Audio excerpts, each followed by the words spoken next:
ഒരു നിയമം പാസാക്കി. അതായത് നമസ്കാരം മാന്യ പ്രേക്ഷകരെ, വലിയ സ്നേഹ നമസ്കാരം. ഇതിൽ അംഗങ്ങളാക്കാൻ തീരുമാനിക്കാൻ പോവാണ്.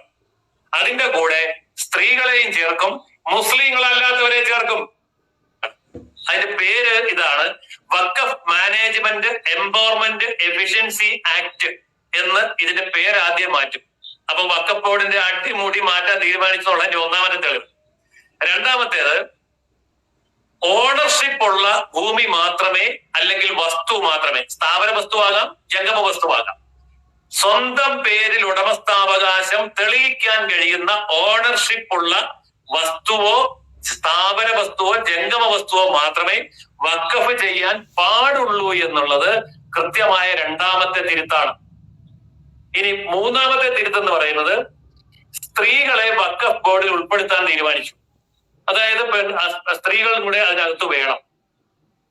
പിന്നെ വഖഫ് ബൈ യൂസർ എന്ന് പറയുന്നത്, അതായത് വാടകയ്ക്ക് താമസിക്കുകയോ ഒക്കെ ചെയ്തിട്ട് ആ വീടും കടയും ഒക്കെ സ്വന്തമാക്കാനുള്ള ആ ഒരു അധികാരം എടുത്തു കളയാൻ തീരുമാനിച്ചു. നാലാമത്തെ കാര്യം. അഞ്ചാമത്തെ കാര്യം, സർവേ കമ്മീഷണറെ വഖഫ് ബോർഡ് നിയമിക്കും, സർക്കാർ ശമ്പളം കൊടുക്കും എന്നുള്ള നിയമം എടുത്ത് മാറ്റാൻ പോവുക. അതായത് ഈ പറഞ്ഞ വഖഫിന്റെ സ്ഥലം അളക്കണമെങ്കിൽ സർക്കാരിന് അളക്കാൻ ഇതുവരെ അധികാരമില്ല. സർക്കാരിന്റെ സർവേയർ കയറാൻ പറ്റില്ല. ഇതാണ് ഇപ്പോഴത്തെ നിയമം.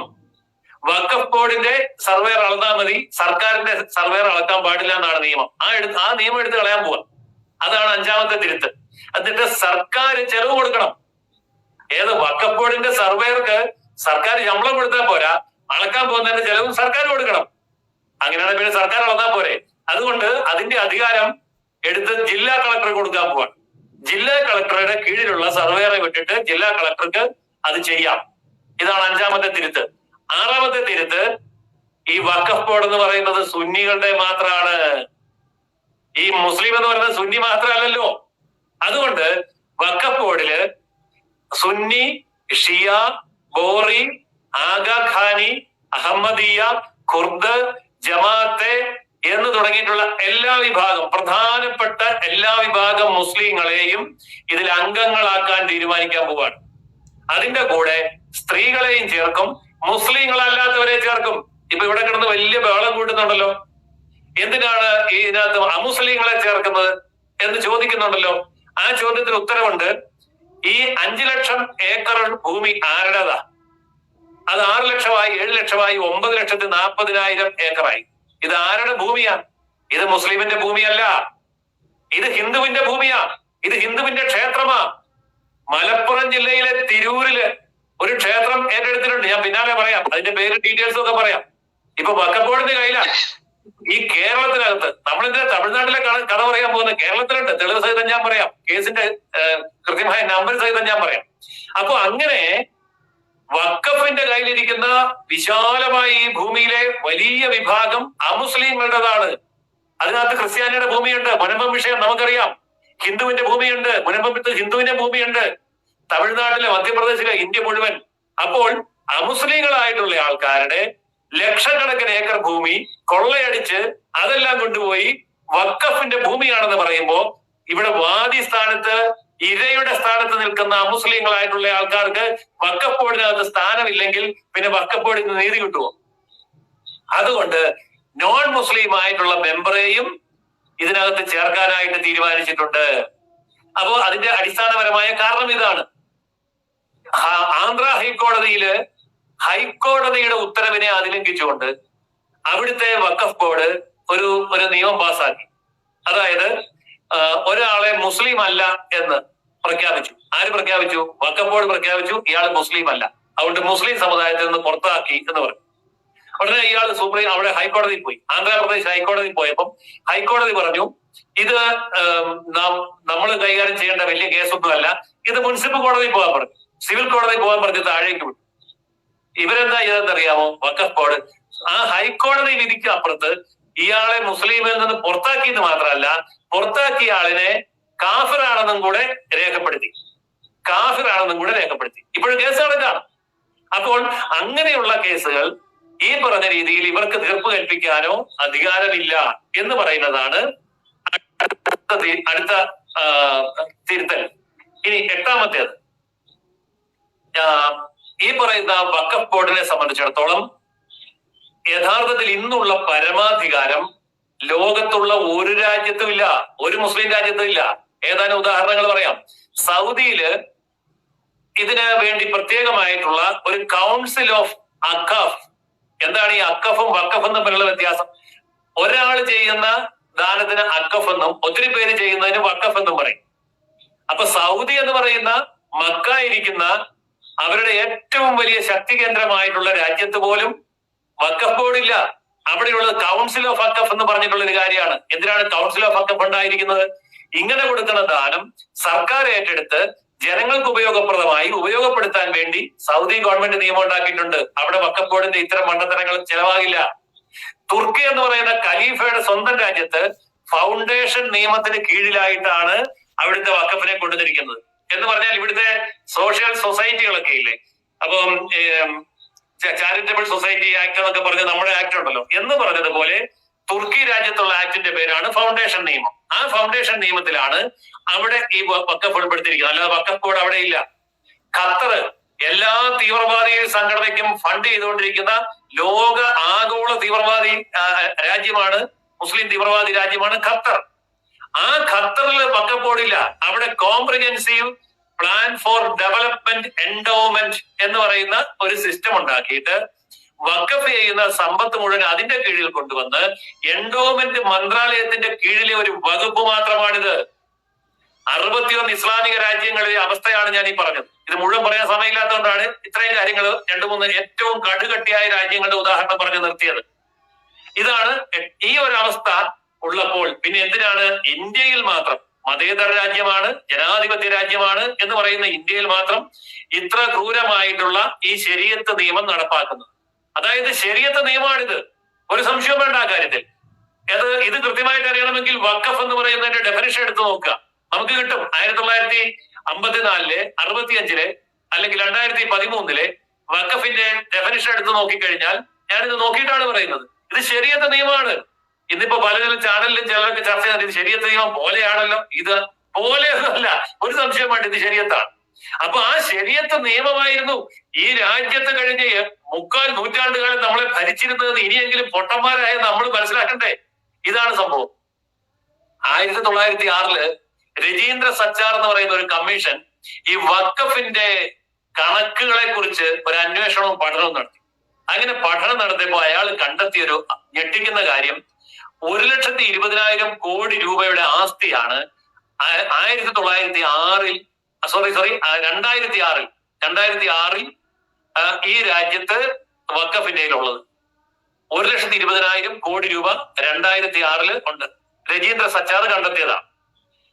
പക്ഷേ ഈ 1,20,000 കോടി രൂപയുടെ ഭൂമിയും കെട്ടിടങ്ങളും കൈവശം വെക്കുമ്പോൾ വരുമാനം എത്രയാണെന്നറിയാമോ? 16 കോടി മാത്രം, വെറും 16 കോടി. അദ്ദേഹം അതിന്റെ അടി നോട്ട് എഴുതിയിട്ടുണ്ട്. ഇതിന്റെ 10% വരുമാനം ഉണ്ട് എന്ന് പറഞ്ഞാൽ 1,200 കോടിയാവും. ഈ 16 കോടി അവിശ്വസനീയമാണ്. വമ്പൻ വെട്ടിപ്പും കൊള്ളയും തട്ടിപ്പുമാണ് നടക്കുന്നത്. അതുകൊണ്ട് ഇതിനെക്കുറിച്ച് അന്വേഷിക്കണം എന്ന് പറഞ്ഞു. ആരും ഒന്നും ചെയ്തില്ല. 2024 വീണ്ടും കണക്കെടുത്ത് നോക്കുമ്പോ അവിടെ ഉണ്ടായിരിക്കുന്ന വരുമാന വർധനവ് കേവലം 4 കോടി. ഇപ്പൊ എത്രയാണെന്നറിയാമോ വരുമാനം? 20 കോടി. അത്രേ ഉള്ളൂ. കർണാടക സംസ്ഥാനം, ആ സംസ്ഥാനത്ത് മാത്രം 2 ലക്ഷം കോടി രൂപയുടെ തട്ടിപ്പാണ് ഈ വഖഫ് ബോർഡിൽ ഉണ്ടായത്. 2 ലക്ഷം കോടി രൂപയുടെ തട്ടിപ്പ് വഖഫ് ബോർഡില് കർണാടക സംസ്ഥാനത്ത് മാത്രം ഉണ്ടായി.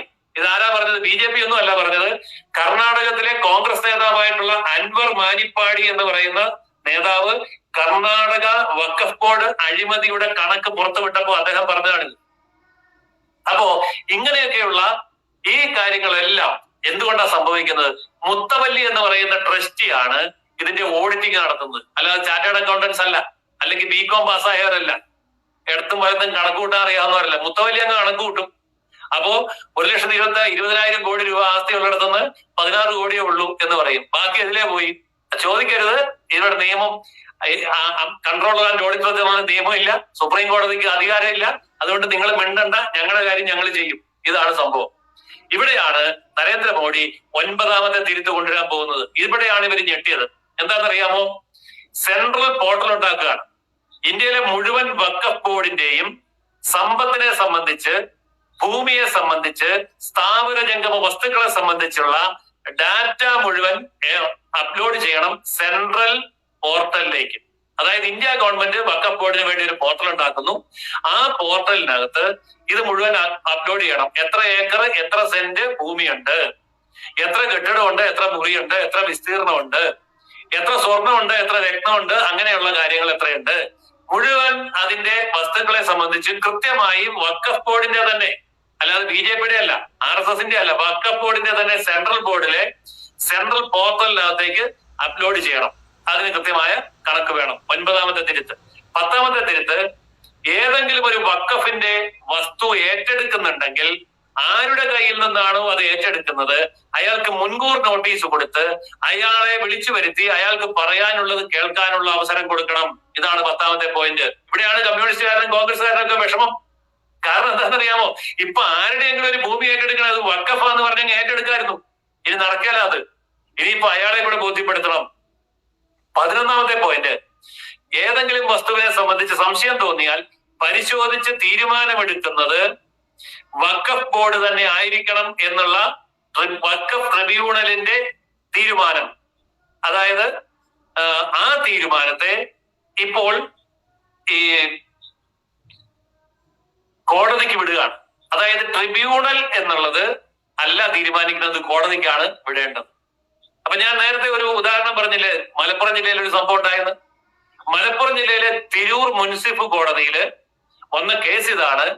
2014 case number 24/2014 OS number 24/2014 Arakkal Bhagavathi ക്ഷേത്രം, മലപ്പുറം ജില്ല. ഈ അറക്കൽ ഭഗവതി ക്ഷേത്രവും അതിന്റെ ഭൂമിയും മുഴുവൻ വഖഫാണ് എന്ന് പറഞ്ഞ് അവര് രജിസ്ട്രാർ ഓഫീസിൽ നോട്ടീസ് കൊടുത്തു. ക്ഷേത്ര കമ്മിറ്റിക്കാർ കോടതി പോയി ഹൈക്കോടതി വരെ പോയി. ഹൈക്കോടതി ചെന്നപ്പോൾ ഹൈക്കോടതി പറഞ്ഞു ഇത് മുനിസിപ്പൽ കോടതി തീരുമാനിക്കേണ്ട കേസാണെന്ന് പറഞ്ഞ് താഴോട്ട് വിട്ടു. കേസ് അവിടെ നിൽക്കുകയാണ്. ഭാഗ്യത്തിന് ഇപ്പോൾ ഈ തിരുത്തൽ വന്നു. ഈ നിയമം മാറിയില്ല എന്നുണ്ടെങ്കിൽ മലപ്പുറം ജില്ലയിലെ ഈ പറഞ്ഞ ഭഗവതി ക്ഷേത്രം വഖഫ് ബോർഡ് കൊണ്ടുപോയേനെ. ഇതാണ് അവസ്ഥ. 12ാമത്തെ തിരുത്തൽ, വഖഫ് ഭൂമിയിൽ നിന്ന് എൻക്രോച്ച്മെന്റ് ഒഴിവാക്കാനുള്ള അധികാരം വഖഫ് ട്രിബ്യൂണലിനാണ്. Section number 55, section number 54. Encroachment ഒഴിപ്പിക്കാം. പോലീസ് വേണ്ട, കോടതി വേണ്ട, രജിസ്ട്രാർ വേണ്ട, യാതൊരു നിയമ നടപടികളും വേണ്ട. ക്രിമിനൽ അധികാരം എന്ന് പറഞ്ഞാൽ വഖഫ് ബോർഡ് നേരത്തെ പറഞ്ഞ പ്യൂണുണ്ടല്ലോ, നമ്മുടെ ജില്ലാ കളക്ടറെ വിളിച്ചു പറയും ഇത് ഞങ്ങളുടെ ഭൂമിയിൽ ഒരുത്തർ എൻക്രോച്ച് നടത്തി കയറിയിട്ടുണ്ട്, അവനെ അവിടുന്ന് ഒഴിപ്പിക്കണം, അതുകൊണ്ട് പോലീസിനെ അങ്ങോട്ട് വിടണം എന്ന് പറഞ്ഞാൽ ജില്ലാ കളക്ടർ പോലീസിനെ വിട്ടുകൊടുക്കണം. സെക്ഷൻ നമ്പർ 54, 55 ഇപ്പോൾ നിലവിലുള്ള നിയമം. അതാണ് അവസ്ഥ. അത് മാറ്റാൻ പോവുകയാണ്. അപ്പോൾ 12ാമത്തെ തിരുത്ത്. 13ാമത്തെ തിരുത്ത്, ഈ ഭൂമിയെല്ലാം കൈവശം വെച്ചിരിക്കുന്ന മുത്തവല്ലി എന്ന് പറയുന്ന ട്രസ്റ്റി, അയാള് ഓരോ വർഷവും ഉണ്ടാകുന്ന ആദായം, പിരിച്ചെടുക്കുന്ന ആദായത്തിൽ നിന്ന് 7% വഖഫ് ബോർഡിലേക്ക് അടയ്ക്കണം എന്നൊരു നിയമമുണ്ട്. അത് 7% എന്നുള്ളത് 5% കുറച്ചു. അതാണ് പുതിയ നിയമത്തിൽ വരാൻ പോകുന്ന ഒരു മാറ്റം. ഇനി 14ാമത്തെ കാര്യം, ഈ സെൻട്രലൈസ്ഡ് പോർട്ടൽ നേരത്തെ പറഞ്ഞല്ലോ, എല്ലാം അപ്ലോഡ് ചെയ്യണം എന്ന് പറഞ്ഞല്ലോ. ഈ വസ്തുക്കൾ മുഴുവൻ സെൻട്രലൈസ്ഡ് പോർട്ടലിൽ അപ്ലോഡ് ചെയ്താൽ മാത്രം പോരാ, ഇതിന്റെ മാസാമാസമുള്ള കണക്ക് അപ്ലോഡ് ചെയ്യണം. വാർഷിക കണക്ക് ഓഡിറ്റ് ചെയ്ത് അപ്ലോഡ് ചെയ്യണം. മാസാമാസം കണക്ക് അപ്ലോഡ് ചെയ്യണം, വാർഷിക കണക്ക് ഓഡിറ്റ് ചെയ്ത് അപ്ലോഡ് ചെയ്യണം. ഇന്ന് വരെ വഖഫ് ബോർഡിന്റെ കണക്ക് ഓഡിറ്റ് ചെയ്യാൻ നിയമമില്ല. അവര് പറയുന്നത് അങ്ങ് കേട്ടാൽ മതി, അവര് പറഞ്ഞത് അങ്ങ് വിശ്വസിച്ചാൽ മതി. ഓഡിറ്റിംഗ് ഇല്ല. ഇപ്പൊ ഓഡിറ്റിംഗ് വേണമെന്ന് കേന്ദ്രം പറയുന്നു. ആ ഓഡിറ്റ് ചെയ്ത കണക്ക് എല്ലാ വർഷവും അപ്ലോഡ് ചെയ്യണം. മാസം തോറുമുള്ള കണക്ക് മാസാമാസം അപ്ലോഡ് ചെയ്യണം. ഇനി ഇതിന് ഒരു ലിമിറ്റേഷൻ കൊണ്ടുവരികയാണ്. 15ാമത്തെ തിരുത്ത്, അപ്പീൽ കൊടുക്കാം ഹൈക്കോടതിയിൽ. ഓരോ സംസ്ഥാനത്തും വഖഫ് ബോർഡുമായിട്ട് ആർക്കെങ്കിലും എന്തെങ്കിലും പ്രശ്നങ്ങൾ ഉണ്ടെങ്കിൽ അതിനെതിരായിട്ട് വഖഫ് ബോർഡ് വിധി ഉണ്ടാക്കിയാൽ, വിധി നടപ്പാക്കിയാൽ, ആ വിധി കഴിഞ്ഞ് 90 ദിവസത്തിനകം ഹൈക്കോടതിയിൽ ആർക്കും അപ്പീൽ കൊടുക്കാം. എന്ന് പറയുമ്പോൾ അതിന്റെ അർത്ഥം എന്താണ്? നിയമത്തിന് കീഴിലായി, ഇന്ത്യയുടെ ഭരണഘടനയുടെ കീഴിലായി, ഇന്ത്യയുടെ കോടതിയുടെ കീഴിലായി, ഇന്ത്യൻ കോടതിയെ വഖഫ് അംഗീകരിച്ചേ പറ്റൂ. ചുരുക്കി പറഞ്ഞാൽ ഇത്രയേ ഉള്ളൂ, വഖഫ് ബോർഡ് സ്വാഹ. സാധനം തീർന്നു. ഇനി ഒരു ചുക്കം ചെയ്യാൻ പറ്റിയല്ല ഇന്ത്യയില്. അപ്പൊ വേണമെങ്കിൽ ചോദിക്കാം, എന്നാ പിന്നെ ഈ വഖഫ് ബോർഡൊക്കെ പിരിച്ചുവിട്ടാ പോരെ എന്ന്. എന്റെ വ്യക്തിപരമായ അഭിപ്രായം, ഞാൻ പാർട്ടിയുടെ ചുമതലയിൽ ഇരുന്നുകൊണ്ട് പറയാണ്, എന്റെ വ്യക്തിപരമായ അഭിപ്രായം ഈ സാധനം പിരിച്ചുവിടുന്നതാണ് നല്ലത്. ഇനി പിരിച്ചു വിട്ടില്ല എന്നെങ്കിൽ എന്നാ കുഴപ്പം? ഒരു കുഴപ്പമില്ല. ഇപ്പം ഈ പറഞ്ഞ ഭേദഗതി എല്ലാം കൂടി അങ്ങ് നടപ്പാക്കിയിട്ട് നീ ജീവിച്ചിരുന്നോ എന്ന് പറഞ്ഞാൽ ഇവനൊരു ചുക്കം ചെയ്യാൻ പോകുന്നില്ല. വഖഫ് ബോർഡ് തീർന്നു, അതിന്റെ പേരും എടുത്ത് കളഞ്ഞു, വഖഫ് ബോർഡ് തീർന്നു. അത്രേ ഉള്ളൂ. 370-ാം വകുപ്പ്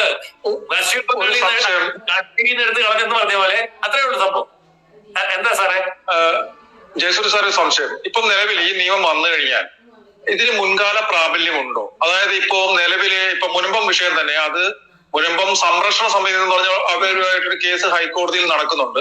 പക്ഷെ അതുപോലെ തന്നെ ഇവരുടെ ക്രയവിക്രയങ്ങളോ കരം സ്വീകരിക്കുന്നതോ എല്ലാം തടഞ്ഞുകൊണ്ട് റവന്യൂ ഡിപ്പാർട്ട്മെന്റിനെ വഖഫ് ബോർഡ് ഡയറക്ഷൻ കൊടുത്തിട്ടുമുണ്ട്. അപ്പൊ ഇതിനെ എങ്ങനെ ബാധിക്കും ഈ നിയമം വന്നു കഴിഞ്ഞാൽ? അതുപോലെ തന്നെ ഇവര് നിലവിൽ ഏതെങ്കിലും ഒരു ഇതില് ക്ലെയിം വെച്ചു കഴിഞ്ഞാൽ അവരുടെ ക്രയവിക്രയങ്ങൾ തടഞ്ഞുകൊണ്ട് റവന്യൂ ഡിപ്പാർട്ട്മെന്റിന് കൊടുക്കുന്ന ആ ഡയറക്ഷനെ ഈ പുതിയ നിയമം ഇല്ലാതാക്കുന്നുണ്ടോ? അല്ലെങ്കിൽ ഇപ്പോൾ അവർക്ക് ആ സ്ഥലത്ത് ജീവിക്കാമെന്നല്ലാതെ അവർക്ക് മക്കൾക്ക് വീതം വെച്ച് കൊടുക്കാൻ സാധിക്കുന്നില്ല, അവർക്കൊരു ലോൺ എടുക്കാൻ സാധിക്കുന്നില്ല, അവർക്ക് വിൽക്കാൻ സാധിക്കുന്നില്ല. ഇതിനൊക്കെ എങ്ങനെ ഇത് ബാധിക്കും? അതുകൂടെ ഒന്ന് പറയാം. അത് വ്യക്തമായിട്ട് പറയാം. അതായത് ഇത്തരം കാര്യങ്ങൾ ചർച്ച ചെയ്ത് തീരുമാനം എടുക്കാൻ വേണ്ടിയാണ് ജോയിന്റ് പാർലമെന്റ് കമ്മിറ്റിയെ വെച്ചിരിക്കുന്നത്. അതായത് ജോയിന്റ് പാർലമെന്റ് കമ്മിറ്റിയിൽ വരുന്നത് എംപിമാരാണ്.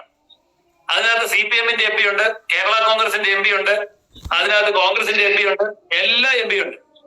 ആ ജോയിന്റ് പാർലമെന്റ് കമ്മിറ്റിയില് കേരളത്തിൽ നിന്ന് പോയിരിക്കുന്ന മുനമ്പത്തിന്റെ MP എഴുന്നേറ്റ് എന്ന് പറയണം ഈ പ്രശ്നം. അയാൾ പറയുമോ? അതാണ് ചോദിക്കേണ്ടത്, ജനം ചോദിക്കേണ്ടതാണ്. അതായത് ജോയിന്റ് പാർലമെന്ററി കമ്മിറ്റി പാർലമെന്റിൽ ചർച്ചയ്ക്ക് വെച്ചോ ചർച്ചയില്ലാതെയോ പാസ്സാക്കിയിട്ടില്ല. പാർലമെന്റിലേക്ക് വെച്ചിട്ട് BJP-യുടെ ഭൂരിപക്ഷം വെച്ച് പാർലമെന്റിൽ 2 സഭകളിലും പാസ്സാകും, ലോകസഭയിലും പാസ്സാകും, രാജ്യസഭയിലും പാസ്സാകും. അത് ചെയ്തിട്ടില്ല. ജോയിന്റ് പാർലമെന്ററി കമ്മിറ്റിക്ക് വിട്ടിരിക്കുകയാണ്. ജോയിന്റ് പാർലമെന്ററി കമ്മിറ്റിയിൽ പാർലമെന്റിൽ അംഗത്തുള്ള എല്ലാ പാർട്ടിയുണ്ട്. അവരവിടെ ചർച്ച ചെയ്തിട്ട് അവരെന്താണോ മുന്നോട്ട് കൊണ്ടിരുന്നത് നോക്കട്ടെ. അത് നോക്കിയതിനു ശേഷം സർക്കാർ തീരുമാനമെടുത്ത് ബില്ലിന്റെ തിരുത്തലോട് കൂടിയായിരിക്കും അവതരിപ്പിക്കുക. അത് അവതരിപ്പിക്കുന്നതിന് മുൻപ് ഈ വിഷയം ജോയിന്റ് പാർലമെന്ററി കമ്മിറ്റിയിൽ ഉന്നയിക്കാനും തിരുത്തലോ ഇപ്പൊ സാറ് പറഞ്ഞ പോലെയുള്ള നിർദ്ദേശങ്ങൾ ഉൾപ്പെടുത്താനോ ഉള്ള അവസരമുണ്ട്. അത് ഇവിടുത്തെ ഏതൊക്കെ രാഷ്ട്രീയ പാർട്ടി ചെയ്യൂ എന്നുള്ളത് നമുക്ക് കാണാം. അത് കഴിഞ്ഞ് മാത്രമേ BJP അക്കാര്യത്തിൽ തീരുമാനം എടുക്കുള്ളൂ. തീർച്ചയായിട്ടും ജനങ്ങളുടെ വികാരത്തോടൊപ്പം നിൽക്കും. കാരണം ജനങ്ങളുടെ കണ്ണീര് കണ്ട് പഠിച്ചിട്ടാണല്ലോ ഈ തിരുത്ത് കൊണ്ടുവന്നത്. അതുകൊണ്ട് ഇപ്പൊ നിയമം ഉണ്ടായിട്ടില്ല സാർ, നിയമം ഉണ്ടാവട്ടെ. അല്ലെങ്കിൽ നിയമം ഉണ്ടാകുന്നതിന് മുമ്പ് നമ്മൾ ശബ്ദം ഉയർത്തണം, നമ്മൾ ഈ വിവരം അവിടെ എത്തിക്കണം. ജോയിന്റ് പാർലമെന്ററി കമ്മിറ്റി ഈ വിഷയം നിർബന്ധമായും ഉൾപ്പെടുത്തണം എന്ന് നമുക്ക് സമ്മർദ്ദം ചെലുത്താം.